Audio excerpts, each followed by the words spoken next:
Long before the birth of Prophet Muhammad, Allah had already begun preparing a noble lineage that would eventually lead to the final messenger of Islam.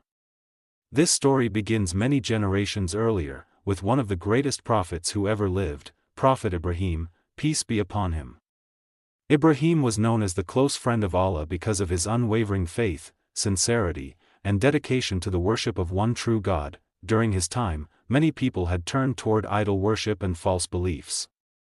Statues and idols filled their homes and places of gathering, and people believed that these objects could bring them benefit or protection.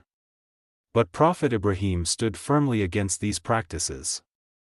He called his people to leave idol worship and return to the worship of Allah alone, the creator of the heavens and the earth. Even though many people opposed him, Ibrahim never gave up his mission.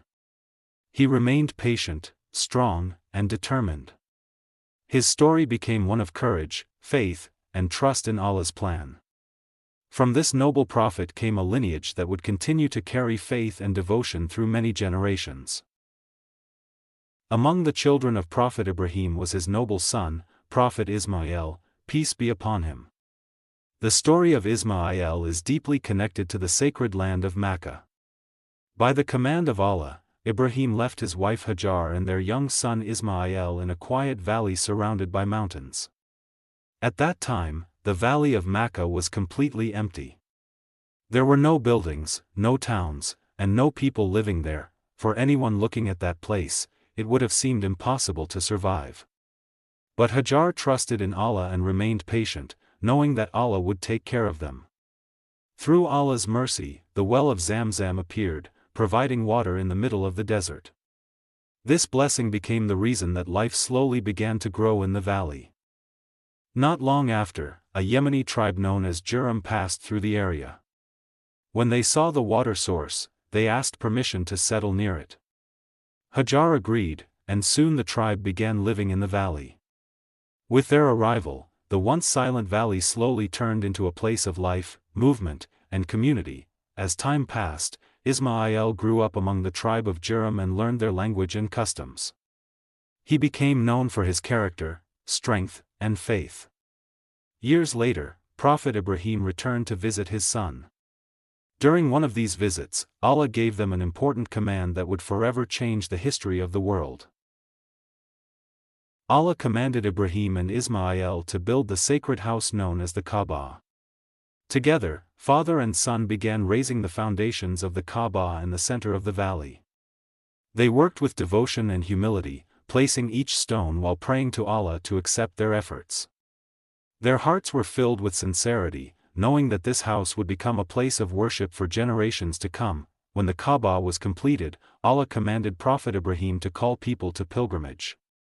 Even though Mecca was far from many lands, Allah promised that people would come from distant places to visit this sacred house. Over time, this promise came true as tribes and travelers began journeying toward Mecca. Prophet Ismail later established a family in the region. He had many children, and from his descendants came tribes that spread across the Arabian Peninsula. Some of these tribes traveled north, south, and across the deserts, building trade routes and communities along the way.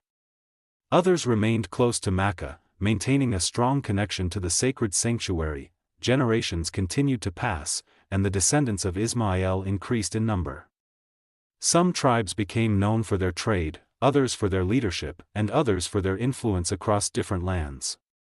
Among the descendants of Ismail were tribes that established strong civilizations, building cities and developing trade networks that connected regions across Arabia and beyond.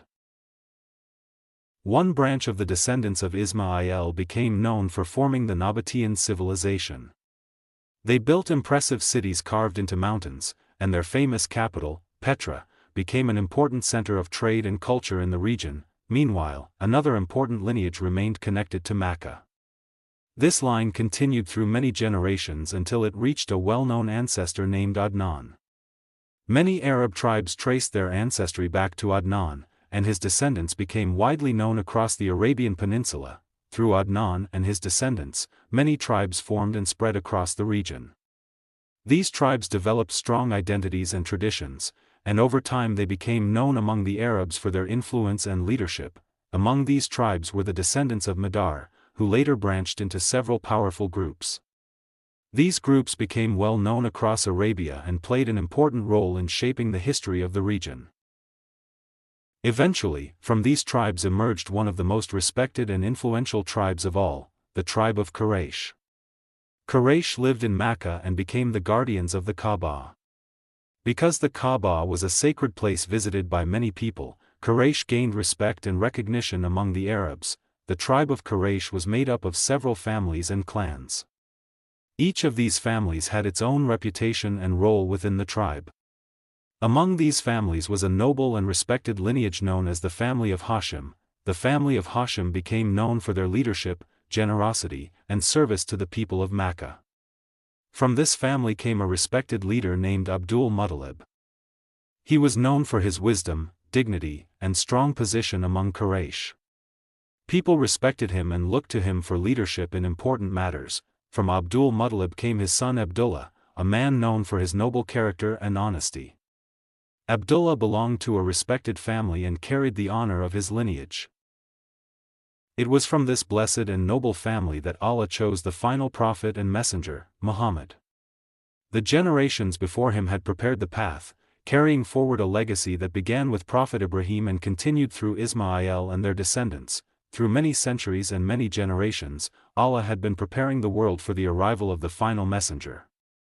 A messenger who would bring guidance, mercy, and truth to all of humanity, and from this noble lineage, in the city of Mecca, the Prophet Muhammad would soon be born, the final prophet, sent as a mercy to mankind and a guide for the entire world. If you enjoyed this seerah story, please like, share, and subscribe for more. Follow the channel for the next episode of the seerah series, coming soon, inshallah.